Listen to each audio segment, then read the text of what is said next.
The US president is to give a speech on Wednesday, which will finally reveal his plan to fight the Islamic State militant group. To get more on that, I'm joined live now by Michael Maloof, security analyst and a former Pentagon official. Thanks for joining us.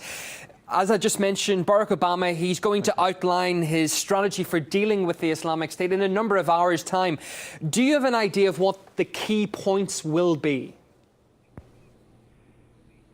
Well, I think it'll be a three-phase approach, which many folks feel that is perhaps too little too late. First will be the continuation of aerial bombing.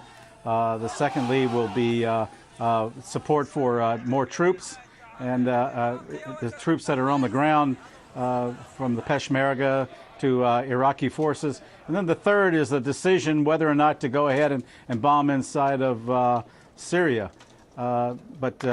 Again, this phased approach is telegraphing to the ISIS leadership just what our intentions are, and we've also announced that we're not going to have boots on the ground, which also is something that we should never be conveying publicly.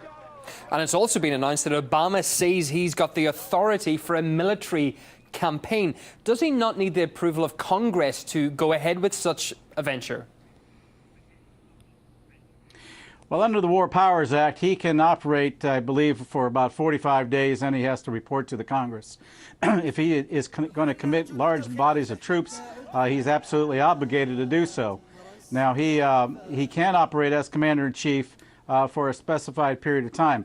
Now, he has indicated he intends to go to the Congress. He's called in the leadership, and unlike his experience before, where he said he needed congressional approval to go and bomb Syria, which never occurred, and only because and resulted in him not taking any action.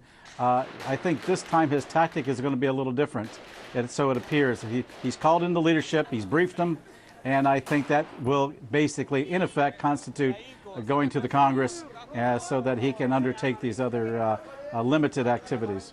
Now, the standard viewpoints from experts is that it's going to take 3 years to defeat Islamic State. Can Washington actually spend that much time and effort doing this, fighting the group? Well, Washington alone cannot do it. It's very clear. It would have to rely on its allies, NATO, and that has created an issue by itself because NATO is really not up to the task. And we've seen that with NATO commitments in Afghanistan.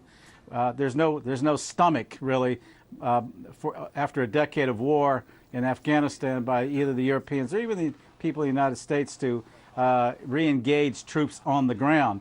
Secondly, the strategy is also going to call for getting Arab countries to go along. Well, half of them already contribute to ISIS financially and logistically.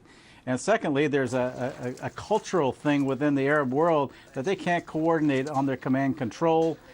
They believe in big armies, and they're unable really to cope with the type of warfare that the ISIS army is undertaking. It's not a ragtag group any longer. These guys are full-fledged army. They're very well trained. They're very well financed. And to bring in the Arab world to do this, Sunni fighting Sunni, is also creating some potentially political problems between the administration and the other Arab countries. Okay, just finally, the Islamic State is now stronger than Al-Qaeda, and Washington is their primary enemy.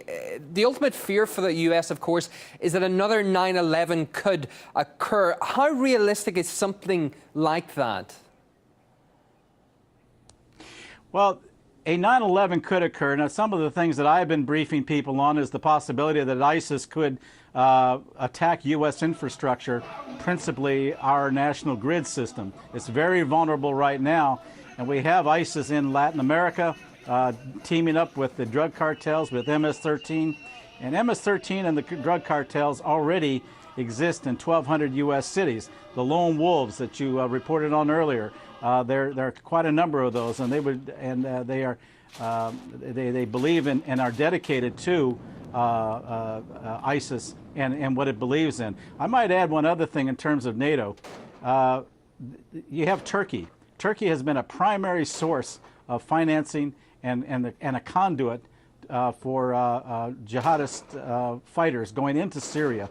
And it's going to be a question of whether Turkey is actually going to come along, even though it claims it no longer supports ISIS. But in reality, it is. It hasn't closed off its borders. It is taken in oil. And in fact, its interior minister has stated that he looks forward to sending Turkish businessmen into ISIS-occupied Iraq. So okay. This is we're going to have some serious problems ahead of us. Okay, Michael Maloof, security analyst and former Pentagon official, thank you for your input this hour.